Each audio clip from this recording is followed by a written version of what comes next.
Game News USA here, back today with another video, and today we're going to go over the review scores for Terminator 2D No Fate. We're looking at the PlayStation 5 reviews. It's got a 68 overall on Metacritic, only 5 positive reviews, 1 mixed, 1 negative. This will be rather quick, and we'll also check some of the user scores too while we're at it. So if you like this kind of content, like, share, and subscribe if you haven't already.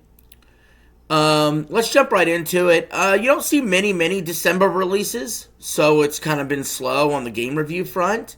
But this game sort of caught my attention, as it sort of harkens back to an era of Contra. And unfortunately, these reviews are not very good, but it could be skewed negatively because there's so few reviews as well. Push Square with an 80. Says Terminator 2D No Fate is a nostalgic throwback to a time when Terminator 2 Judgment Day was released, and it feels very authentic to that. The shooting and action carry the game, making it feel like it was a tie-in released alongside the movie. Interesting.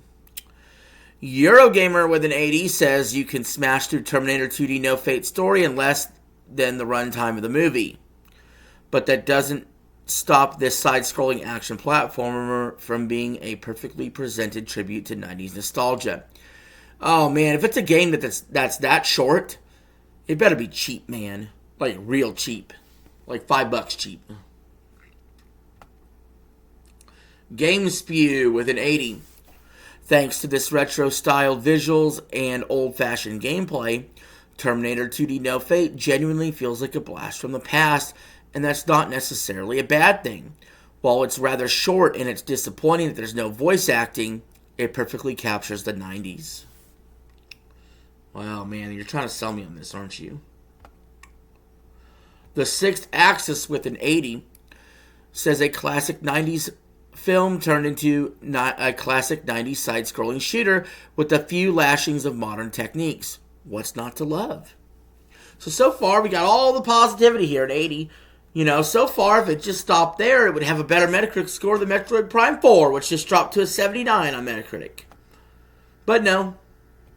There's a couple reviews here that tank this down some. COG Go Connected with a 75 says Terminator 2D No Fate is a faithful reimagining of a classic, recast as a 90s-style 2D action game, while it captures iconic moments and adapts them naturally into the genre. Vandal with a mixed review, a 72, says Terminator 2D No Fate is a visually striking and musically rich homage to its iconic film, faithfully recasting the Terminator 2 universe. However, its run-and-gun gameplay often feels irregular and lacks the consistent, frantic pace expected, while boss battles are impressive. So I think overall pretty impressive. If it stopped there, the overall Metacritic score of this game would have been in the high 70s. But our friends over at Metro Game Central had another idea here. They gave the game a 40, and then actually tanked the Metacritic score to a 68, I said? 69, 68? That sucks. That really sucks. But they gave it a 40, and Metro Game Central says, a mediocre homage to Contra and a terrible adaptation of Terminator 2, which has nothing interesting to say about the concept of adapting movies into 2D video games. Wow. Boy, oh boy.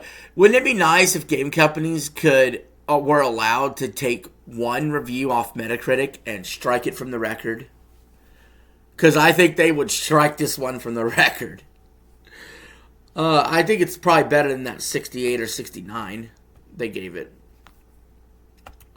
But what are the users saying?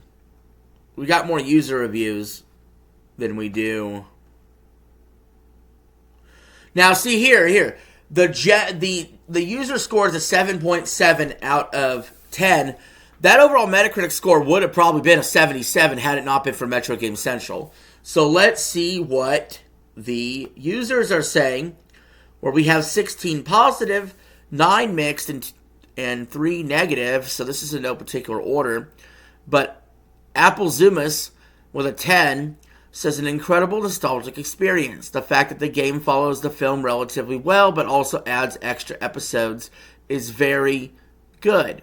Playing time for this game is well suited. I had sufficiently challenging experience during my first 2 playthroughs. Yeah, you want to play through multiple times. Mugen is here with a 4. So they agree at Metro Game Central, saying feels more like a game from the 1980s. I understand they wanted to go for retro graphics, and I'm fine with that, but why dumb down the gameplay to the 80s? Each level is the same thing. Keep running and doing one action in particular the character has. Boring as fuck. Alright, this has got to be somebody that's Gen Z. That's got to be somebody that's Gen Z. I just got to say. And we're going to look at one more user rating here, and then we're going to get out of here. An 8 from Shulk 1982 says, great game, visuals, nostalgia, sounds fun. For people who love this movie as much as I do, it was so much fun, but way too short. There were some great scenes in the movie they skipped that could have made for more content. $30 is a bit high for a game that lasts 2 hours. I would agree. $30 is too high. $30 is too much for this. It's just too much. Maybe you can get away with 20. But if you're going to be a game that's that short, honest to God, I really would not pay more than $10 for this. That's where I have an issue. I think you have to view a game like this. The minimum play time should be $5 an hour. Minimum. So if you're selling me a 2-hour game, a max 2-hour game, like, it's probably not even 2 hours. But if you're selling me a 2-hour game, that bitch better be $10 or less. Not 30. That's part of the reason why, like, I was not interested in Shinobi Art of Vengeance or the Shinobi game or the other ninja game that came out, because I knew they were super short or just really difficult and short. And although they would be fun, it just wouldn't be enough, to spend that kind of money on it. So yeah, I mean, when Hollow Knight's sitting there selling for 20, I don't know what they're thinking with 30. And I don't know. Niche audience. Anyway, guys, tell me what you think. Are you interested in picking up Terminator 2D, No Fate, or you don't give a shit? Let me know in the comments below. This is RJ signing out. I'll see you later.